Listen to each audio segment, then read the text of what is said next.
KTO Radio présente À haute voix, la lecture intégrale des œuvres spirituelles majeures. Aujourd'hui, Augustin ou le Maître est là de Joseph Malègue.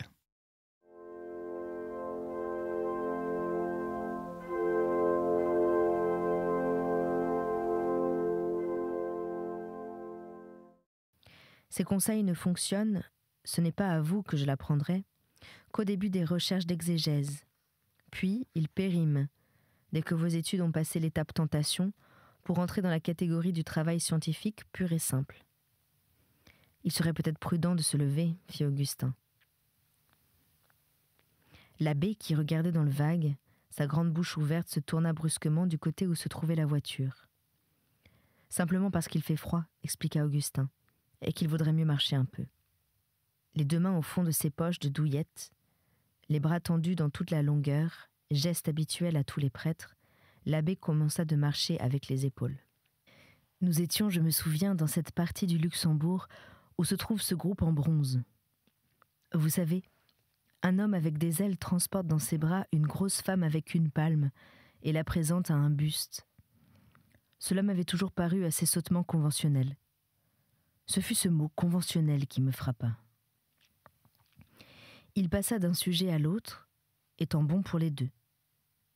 Conventionnel, le point de vue orthodoxe de nos manuels de séminaire. Conventionnel, les points de vue orthodoxes de nos manuels de séminaire. Conventionnel, l'avis de prier Marie Immaculée et Saint Joseph. Quel Marie? D'avant ou d'après l'interpolation au premier chapitre de Luc? Quel Joseph? Celui de Luc, qui revient à Nazareth planter ses choux, ou celui de Matthieu qui pousse sa pointe en Égypte? Tout cela était conventionnel. Augustin fit entendre ce léger « nasal qui ressemble à un petit rire triste. C'était précisément l'un des points qui lui avaient jadis paru cruciaux. Il l'avait repris comme typique dans la longue et stricte discussion de son article de Lausanne et d'Harvard, qu'il appelait « paralogisme de la critique biblique », concluant que son historicité positive n'était ni contestable contre eux. « Oui, enfin », fit-il, en une exclamation obscure et excédée. « Ah, mais je ne veux pas dire, » coupa l'abbé qui se méprit, « que je n'avais rien vu de cela auparavant, non. Ce qui fut vraiment nouveau pour moi à cette heure-là, c'est l'état de sécheresse froide où je sentis que toutes ces choses me laisseraient désormais. Je pensais à tout cela sans rien dire, ne sachant pas exactement où en était mon confrère, ou plutôt sachant bien qu'il combattait encore avec lui-même dans cette lutte où les plus sentimentaux d'entre nous s'ensanglantent, comme vous le disiez tout à l'heure. Nous débouchions en face d'une petite rue d'où l'on voyait Saint-Sulpice, ou plus précisément la muraille latérale de l'église. J'entendis mon confrère dire à voix haute « Magnificat anima mea dominum ». Il en était resté à notre conversation sur le texte de Luc, bien que nous eussions cessé d'en parler depuis 10 minutes. Puis, il se mit à commenter le cantique marial d'une manière désespérée qui me toucha. « Alors ton âme ne magnifiera plus le Seigneur, ô Vierge sainte et douce. » Je me rappelle que je répondis « Ni ton esprit n'exultera plus en Dieu ton Sauveur. » Une minute après, il reprenait « Ecce enim ex hoc beatam medicent omnes generationes. » Oui, toutes les générations, ô Vierge, jusqu'à la nôtre qui l'aura dit la dernière, et maintenant voici que c'est fini. J'entendis une sorte de respiration bruyante et saccadée. Je me retournai pour le regarder. Il pleurait en pleine rue, brutalement. Il est vrai que ce sont des rues très désertes, qu'il n'y avait personne et qu'il ne risquait rien. C'est une tristesse dont je me suis toujours souvenu. Il devait rester 8 ou 10 jours encore avec nous avant d'entrer à la trappe. Et entre parenthèses, ah, qu'il prêchait bien. L'abbé donna un coup de son gros soulier à un caillou rond égaré sur la route, comme il devait faire autrefois aux balles de caoutchouc sur les cours de récréation. Ce soir-là, continua-t-il, oui, c'est bien ce soir-là. On nous lisait à dîner le premier volume des Persécutions de Paul Allard et les textes qui établissent, selon lui, le séjour de Pierre à Rome. Nous étions dans ce réfectoire carrelé, aux vastes voûtes de couleur ocre, plein d'odeurs de cuisine, ennobli des portraits en pied de 4 supérieurs. Je me revois clairement dans ce réfectoire, grâce à un petit fait, tout simple, auquel je n'avais jamais auparavant porté attention. J'étais le dernier de la table. J'avais un voisin à droite, aucun à gauche. Je me sentais à moitié libre, à moitié engagé. Engagé dans cette vie collective où l'on nous lisait Paul Allard. Libre aussi d'y mener ma propre vie intérieure et de n'y admettre personne. Il me parut que c'était la seule chose à faire pour le moment, jusqu'à ce que j'aie pu voir et décider. Au fond, dit Augustin avec douceur, vous avez senti ce soir-là moins la fuite de vos convictions, qui étaient sans doute bien antérieures, que la nécessité de la matérialiser dans un changement de vie. Si vous voulez, accorda l'abbé d'un ton indifférent, dont Augustin comprit ensuite la raison, en fait, l'abbé n'avait rien changé dans l'extérieur de sa vie. Nous eûmes ce soir-là, après dîner, je ne puis dire à quelle occasion, un salut assez lugubre pour moi dans une chapelle en fer à cheval, intime, austère, elle aussi voûtée de jaune. Ma place n'était pas face à l'autel, mais à la grande allée qui y mène. Il me fallait faire quart de tour pour voir l'autel. À genoux, la tête dans mes mains, je ne regardais donc pas le tabernacle. Je me regardais, si je puis dire, moi, tout seul. J'étais face à face avec ma solitude. Je ne suis pas très musicien. Les phrases mélodiques du salut m'avaient paru jusqu'alors admirables, mais c'était par tradition et docilité. Je me souviens que M. Vincent d'Indy nous avait fait une conférence sur elle. Je m'en souviens d'autant plus que j'ai l'habitude de prendre des notes à ces conférences-là. Il les trouvait lentes, tendres, veloutées, rationnelles et extatiques, pleines d'une sorte de tristesse heureuse et d'un lyrisme dominé. Ça m'a fait beaucoup de choses, et enfin, velouté et la tristesse heureuse, je ne sais pas trop ce que ça veut dire. Mais enfin, soit. Or, les mots m'apparurent au contraire, et tout d'un coup entièrement inertes, d'une mortelle sécheresse abstraite.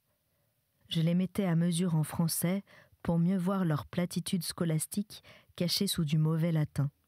Que l'antique document cède la place au nouveau rite, comme il procède de l'un et de l'autre, que la louange entre eux soit égale. Comment avais-je pu m'émouvoir de ce latin-là ? Je ne me rappelais pas m'être jamais senti aussi sec, aussi froidement sec et hostile, quoique tout prêtre connaisse à ces moments de sécheresse, bien entendu, comme contrepartie de ses exaltations.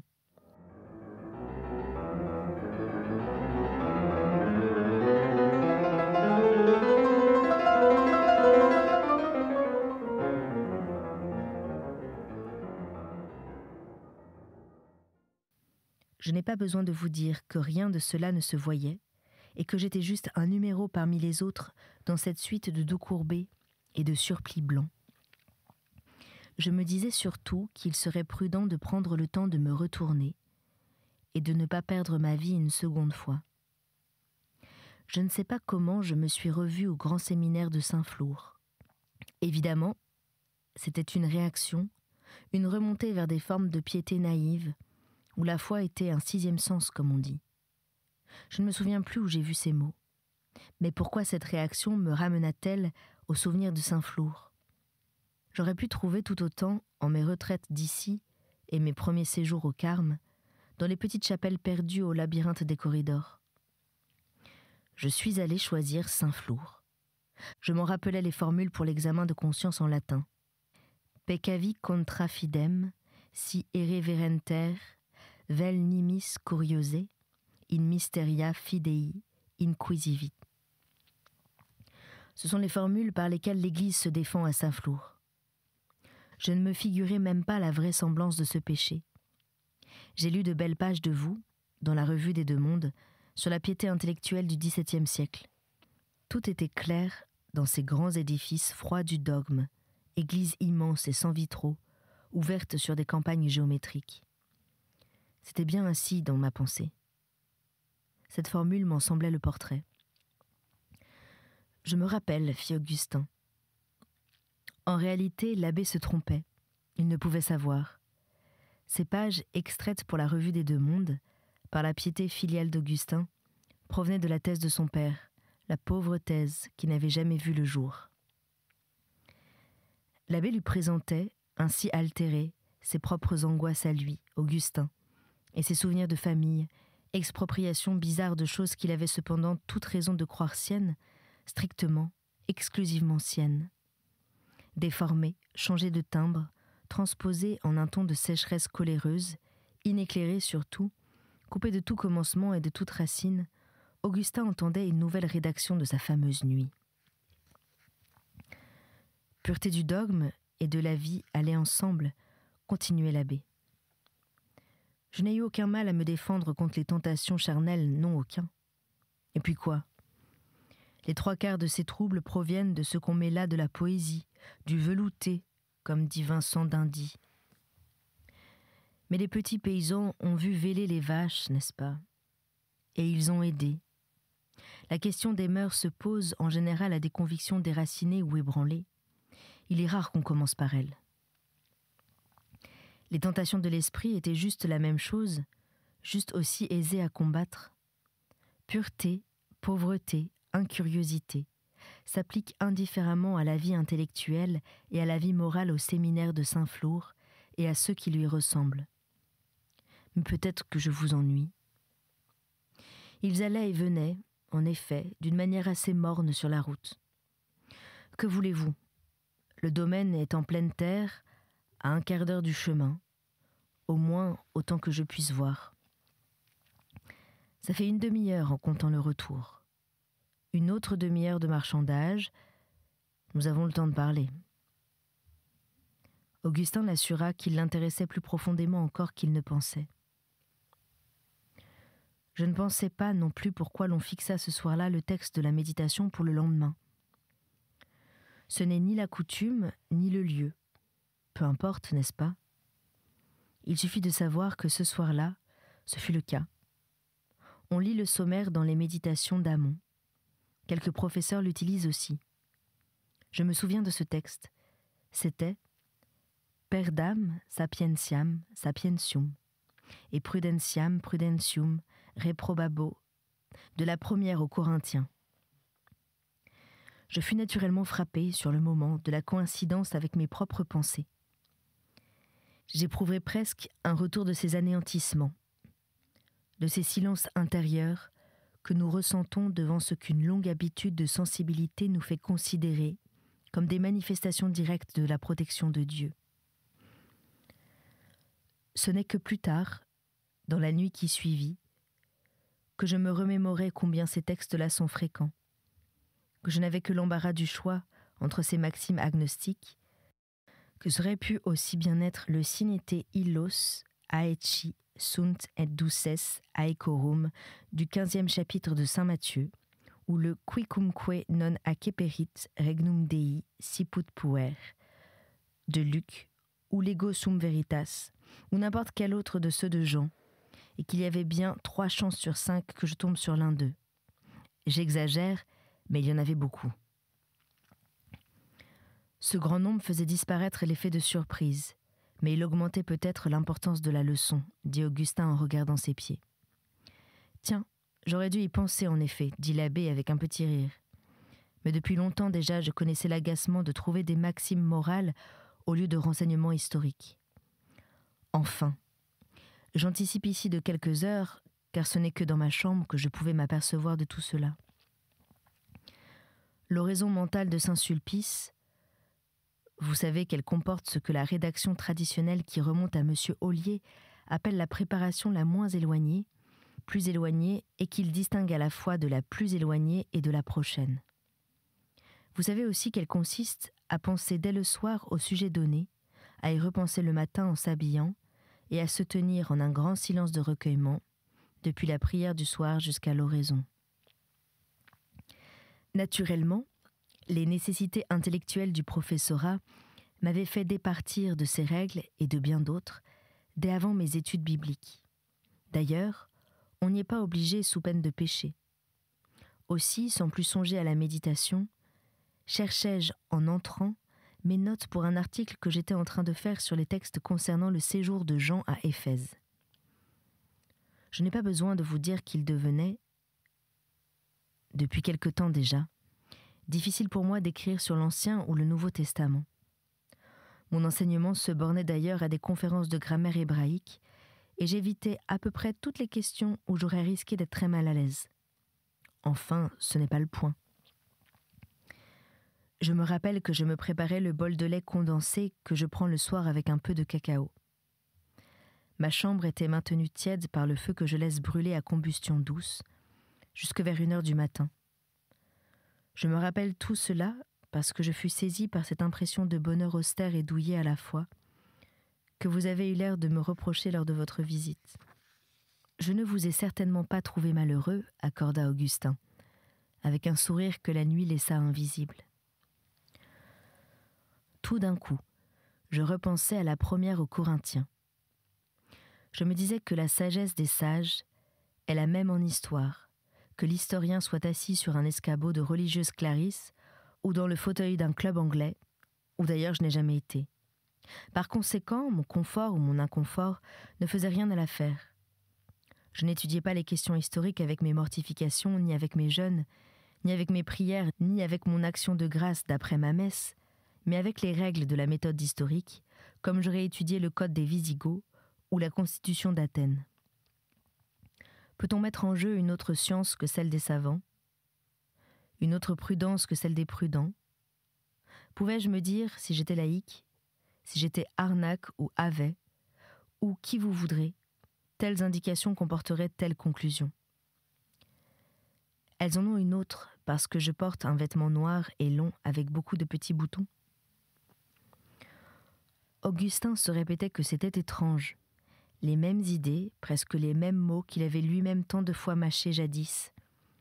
Ce même appel, clause de style, ou maxime de méthodologie très générale, conçue comme régissant sans besoin de retouches particulières, ni d'ajustement aux problèmes spéciaux, tous les cas historiques indistinctement, alors qu'en réalité, tout en restant au tréfonds identique, elle se remodèle à chaque application.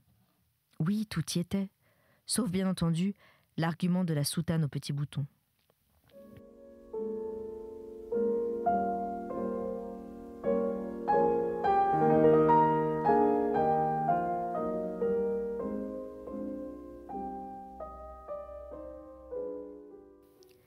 Je me rappelle, continuait l'abbé, m'être mis à la fenêtre, l'avoir ouverte, m'être appuyé au barreau de bois recouvert de zinc. Une de vos phrases aurait pu me revenir à la pensée. Dieu a choisi de passer par nos intelligences. Je me suis mis à marcher de long en large dans ma chambre. Je disais « Et voilà, eh bien, oui, voilà ». Mais je ne pouvais rien trouver d'autre. Tout est noir derrière moi. Et moi au milieu déraciné de tout mon passé, entamant un avenir inconnu. Eh bien voilà. Et il y a longtemps que ça couvait. La coquille a cassé à la fin. Et puis voilà. J'ai dû rester quelque temps à marcher, sans émotion quelconque, disant comme un imbécile « Et voilà, et puis voilà ». Après un certain temps de marche, je fus étonné par le bruit de mes souliers que je n'avais pas quittés. Je m'imaginais réveillant mon voisin de dessous, mon voisin d'à côté, stupéfiant le séminaire. Je sentis une extrême confusion, ce qui, après les heures que je venais de passer, me fit rire. Je mis mes pantoufles et continuai ma promenade solitaire avec des coups étouffés sur le plancher. « Ils en entendront bien d'autres, me dis-je. » J'avais pensé autrefois, dans des ennuis identiques, ça se tassera. Mais alors, j'eus une double idée, là, en me promenant sur mes pantoufles. D'abord, qu'il était impossible que ça continue de se tasser toujours. Il y avait une limite où ça deviendrait incompressible, et ce serait la presse qui casserait. Puis, qu'il était inutile de prendre la chose au tragique et qu'il fallait se donner le temps d'aviser. Au sérieux, oui, non au tragique. À quoi bon, n'est-ce pas ? Évidemment, dit Augustin, d'une manière vague, pensant que cette fois la nuit de l'abbé différait de sa propre nuit. C'était à quelle date toute cette... Il fut sur le point de dire toute cette histoire, mais préféra la forme plus correcte, toute cette discussion avec vous-même. Après la première visite que je vous ai faite, l'abbé eut un oui cotonneux, tout de suite tempéré de rajustement. Peut-être, fit-il, je mêle un peu les époques. Depuis quelque temps, il semblait à Augustin qu'il ne suivait plus ses confidences dans la même ligne que lui, et les pas dans ses pas, mais sur une sorte de trajectoire parallèle et contrôlante. Il recoupait ce récit avec ses propres souvenirs. Mathurin Loubidou, Toussaint ou peut-être Patrice, le neveu, pseudonyme campagnard cité par l'abbé à leur première entrevue, d'un tel ton de complaisance qu'il soupçonnait pour la première fois l'identité des deux personnages et de l'abbé Bourré lui-même. S'il en était ainsi, la crise semblait bien plus complexe et plus ancienne qu'il ne la décrivait. Naturellement, fit-il, tâtant le terrain, cette crise de doute définitive a dû être précédée de quelque autre. Certes, dit l'abbé, toute entreprise d'études bibliques est une crise depuis son début, et peut-être ma mémoire confond-elle les détails. Ce qui est sûr, c'est que je me sentais à ce moment si peu près à quitter officiellement l'Église que je dus me donner à moi-même comme le spectacle de la décision suprême.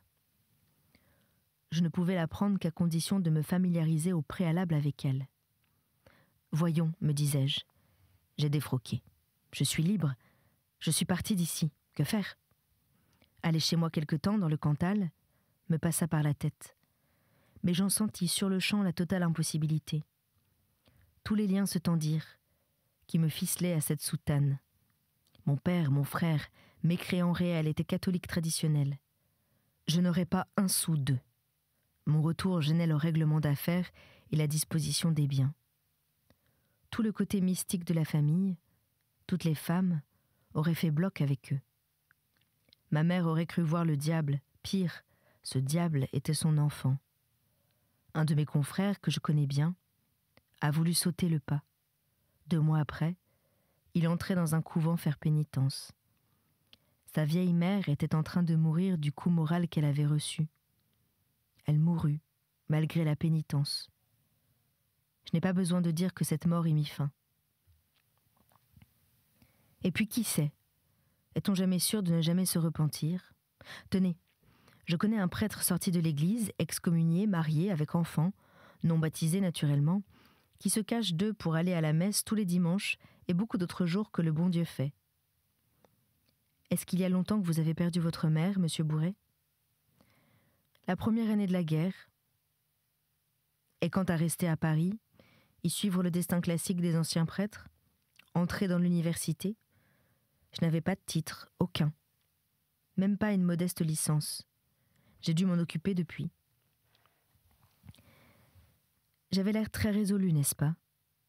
Et quand je vous raconte tout cela, ce sont les parties dures qui restent, comme le squelette dans les cadavres. Toutes les choses molles s'effacent. Eh bien, cependant, il y en avait. Quand je décidais de me coucher et que je regardais mon réveil, il pouvait être dans les 3 heures du matin. Je le montais pour 5h30, qui est l'heure de mon lever habituel. Autant dormir 2h30 que pas du tout. J'étais dans mon alcôve, très sombre, où se trouve aussi ma toilette. Aussi y avais-je une lampe, j'eus faim. Mon premier mouvement instantané fut de repousser cette envie de manger, comme une chose aussi impossible que de me jeter par la fenêtre. La pratique quotidienne, pendant 30 ans, du jeûne eucharistique, nous est seconde nature. Je réfléchis que mon jeûne n'avait pas grand sens désormais. Je me coupais un morceau de chocolat.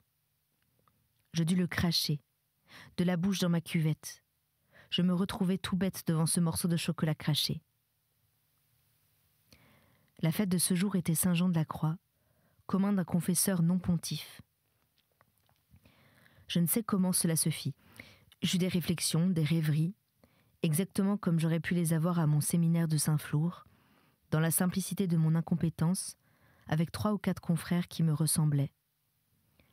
C'étaient des âmes douces, humbles, pures, exclusivement occupées d'amour de Dieu, de belles âmes mystiques. Comprenez, si je n'ai pas connu le grand amour, la fin de Dieu, j'ai assez connu de prêtres, J'ai confessé à assez de religieuses qu'ils l'avaient. Mon confrère le trappiste était ainsi. Un autre aussi parti aux missions étrangères. D'autres aussi entrés au ministère paroissial, où ils s'usent vite. Ils ne sont d'ailleurs pas plus à l'abri des tentations que moi. C'était À Haute Voix, une émission de KTO Radio. Aujourd'hui, Augustin ou le maître est là de Joseph Malègue. Lecture, Anne-Céline Pellarini. Captation et réalisation, Aymeric Plouinec et Thibaut Dagalier. Une émission disponible en podcast sur ktoradio.com et sur l'application KTO Radio.